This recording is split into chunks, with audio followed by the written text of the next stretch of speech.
Assalamualaikum warahmatullahi wabarakatuh. Have a very good day. Here, my name is Ismail Sunni Muhammad, and I'd like to um, share with you a presentation of mine under the title Examining the Interactive Effects of Household Consumption, Labor Force, and Macroeconomic Variables on Unemployment in Indonesia.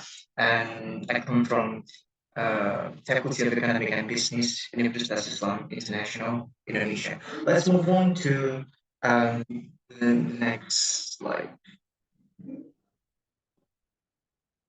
We're going to talk about why the study decides to talk about the unemployment in Indonesia. We believe that unemployment is a very crucial issue because it has a very strong correlations with economic growth, and of course, developing country like Indonesia really have a significant concerns on how to improve their economic growth year to years. So um, in this slide, we also want to show you that there is a very good progress in Indonesia and how they can decrease the level of unemployment. We can see at the figure right here, taken from trading economics, that um,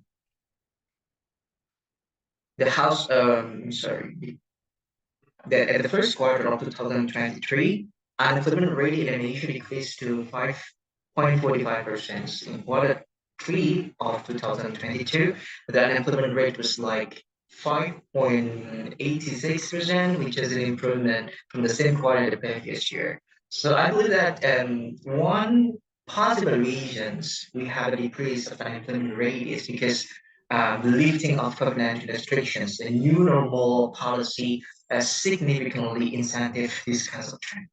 Let's move on to the next slide. Okay, when it comes to the conclusions given by this study, we need to consider about how the previous or how the ongoing or existing literature about the unemployment rather than using the non-profit household and non-profit institutions serving household as determinants to measure unemployment. They focus on other variables, for example, like the GDP, remittance, or wage rates like by Nur until 2016, and population inequality, income distributions, employment opportunities. What makes our studies a little bit more different is that um, we include these households and NPSH consumption. We believe that this is a very crucial because it provides more accurate pictures of the country or Indonesia's economic situation. Because, like, according to trading economics, household and NPSH foreign consumption expenditure accounted for 53% of the whole Indonesia's GDP in 2022. And furthermore, unemployment can have a significant impact on household consumption, as people who are out of work may have like less money to spend on goods and services. So, including household consumptions in the regions of unemployment, policymakers can get like a very accurate and better sense of how unemployment is affecting the overall economy. Next, about existing literature, review, we would say that based on if we take a look at the school enrollment tertiary, include this because we believe that the higher level of educations will provide more opportunities to work for so many people. So some may say that higher stat, high level, high rates of school and enrollment tertiary lead to job shortages and increased competition.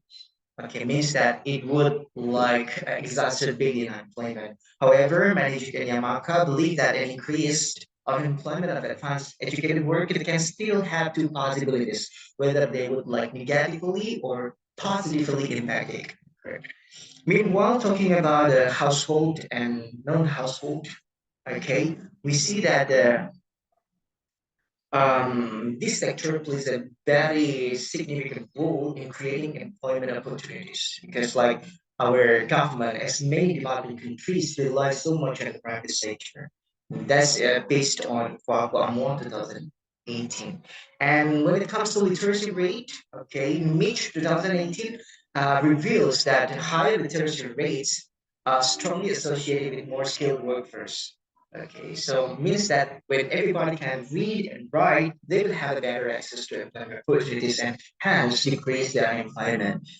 And in the terms of labor force participation, LFP or non-employment, we see that Quavion and Fingerol 2020 and 2017 respectively believe that an increase in LFP can lead to decrease in unemployment, so they can affect negatively, and this is somehow expected.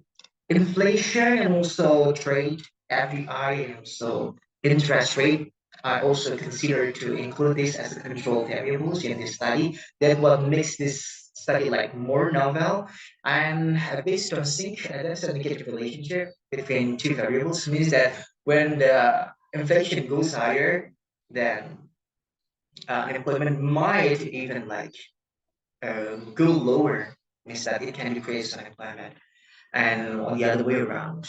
When it comes to trade and also FDI, we see right here that increased trade can lead to job losses. So it's somehow like a little bit expected because like it can lead to creations of new job and export-oriented industries. Yeah, it's like a two views that has somehow contradict, but that can literally happen depending on the real situations, like on the field, right? Okay, let's move on to the next slide. It will be about the method and the data. All the data are taken from the World Development Index, WDI, and it's from the period of 2000 to 2021, so it's like 3 decades. And here we have like four models. Then the model one is like our basic models, which include the main variables that would include SAT or school enrollment, tertiary literacy rate, labor force participation, LFP, and household and nonprofit institutions serving household, HNC. While the difference between the model 2 and 3 is that the model wait, wait. The model 2 and 3 that later, I mean the model 3 do not does not employ SAT, school enrollment, tertiary as the main variable. And also it remove interest rate and also trade as a counter variable, while instead they include inflations and FDI. Okay, and comparatively in model 4, we include all main variables and control variables to provide more comprehensive findings. And based on the goodness fit test, in the regression model, we show that the probability value more than alpha, and hence it had met the assumptions of musculoelasticity, normality of residuals, and absence of multicollinearity, and no autocorrelation. And hence, the model can be deemed appropriate for making inferences and predictions. Let's move on to the next slide, findings and discussion.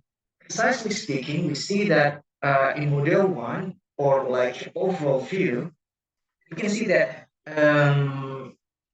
H and C, I mean, like the household and um, non-profit institutions serving household, uh, is a very significantly affecting the unemployment in a negative way. Means that when there's an increase by 1 unit of household and non-profit institutions serving household, it could like a decrease to 1 unit of like uh, unemployment rate in Indonesia. To like more detail speaking, we can see that right here, um, labor force in model 1 is like model 2. Labor force participation in household institutions serving households are likely to have a significant impact because they directly affect the number of people who are actively seeking work, and the availability of job in this line is so correlates with the findings of Koibion et al. 2020 and Vengaton 2017.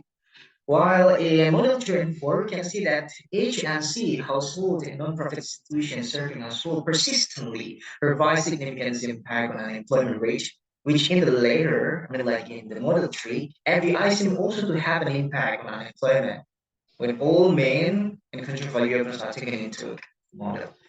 We would like to say that the R square value of this model is quite high. It's like at 0.901, which indicates that the independent variables included in the model can explain approximately like 90% of the variability in the unemployment rate. The next one will be the conclusion. Okay, so we can see that the study emphasized the significance of the increase in literacy rates, school enrollment, and also labor force participations, all of which we consider that it could help assisting or it could assist the reductions of unemployment. One thing that must be highlighted is that we need to take into account the limitations of the study. We need to expand more the granularity means that we need to also include some data from a specific industries, specific sectors, for example, and also the future research can also concerns about making like causality, like to comparatively measure the unemployment rate from region to regions, like to have more comprehensive finding on this all. And the policy recommendations, we also advise for the policymakers to to take into account the making investment in PSH because we believe that from the four models that we use in the study, MPISH and also labor force participation along with FDI have a very significant impact to spur growth and economic while also generating job opportunities, combating the high level of unemployment rate that becomes the Hamburg or the standards of our country. I think that's all from my presentation. Thank you so much for your attention. See you and thank you and bye. Assalamualaikum warahmatullahi wabarakatuh.